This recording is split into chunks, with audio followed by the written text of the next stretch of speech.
უძველესი გამოცემა გაზეთი აჭარა დღემდე მთავარი რედაქტორის გარეშე მუშაობს. 94 წლიანი ისტორიის მანძილზე გაზეთის მუშაობის მიმართ პრეტენზიები საზოგადოების სხვადასხვა წრეების წარმომადგენლებს ხშირად ჰქონიათ. მესამე სექტორში დღესაც ფიქრობენ, რომ გაზეთს ობიექტური მედია საშუალების სახელის დასამკვიდრებლად დიდი დრო დასჭირდება. მესამე სექტორის აზრს ნაწილობრივ იზიარებენ რეგიონის კანონმდებლებიც. რატომ გაჭიანურდა გაზეთის ახალი ხელმძღვანელის დანიშვნა ნინი ხარშილაძე მოგითხრობთ. გაზეთმა აჭარამ 94 წლიანი არსებობის მანძილზე სახელწოდება და ფორმა არაერთხელ შეიცვალა, თუმცა უცვლელი იყო გაზეთის რიტორიკა. 1950 წელს გამოქვეყნებული მასალები სოციალისტური საზოგადოების აშენებასა და სტალინის ღვაწლზე მოგვითხრობდა.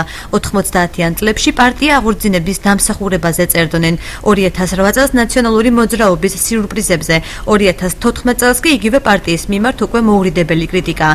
თავისუფალ ჟურნალისტთა სახლის დამფუძნებელი ფიქრობს, რომ წარსულის თვალისწინებით გაზეთ სამომავლოდ მკითხველის ნდობის მოპოვება გაუჭირდება. ეს გაზეთი ყოველთვის ხელისუფლების მხრიდან ფინანსდებოდა და ბუნებრივია თუ გავითვალისწინებთ წინა პერიოდებს, თქვათ ასლან აბაშიძეს მმართველობა ნაციონალური მმართველობის პერიოდში ბუნებრივია ის გამოხატავდა ამ პოზიციებს. მე მირჩევნია ინფორმაცია მივიღო დამოუკიდებელი მედია საშუალებების ხელისუფლების პოზიცია შემიძლია მის გვერდებზე წავიკითხო. გაზეთი, რომელსაც გადაფურცლავდა გვერდით გადადებ 100 აფასებს გამომცემლობას უმაღლესი საბჭოს დეპუტატი აკაკი ძნელაძე. არა კითხვადია, მე არ მინდა გავანაწყენო აჭარის გაზეთ აჭარის ჟურნალისტები, ვინც წერს, მაგრამ არა კითხვადია, არა საინტერესოა.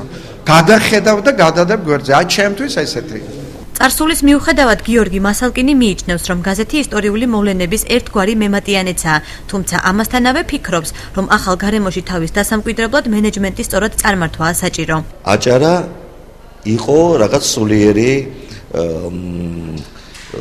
სივრცე და ძალიან დიდი ისტორიის მქონე ორგანოა და ამიტომ ყველა ბათუმელს, ყველა აჭარის მაწყურებს ბუნებრივად დაწყდება გული თუ ეს რაღაც ეს კერა სულიერების გაქრება. ამიტომ ჩვენ მაინც რაღაც ვცდილობთ, რომ ეს გაზეთი გადავარჩინოთ და გავხადოთ გაზეთი, რომელიც თავის თავს შეინახავს. შეძლებს თუ არა გამომცემლობა მოსახლეობის ნდობის მოპოვებასა და საკუთარი თავის შენახვას. ახალი დირექტორის დანიშვნის შემდეგ გაირკვევა, გაზეთის დირექტორს მომავალ კვირას კვლავ აჭარის მთავრობა დანიშნავს.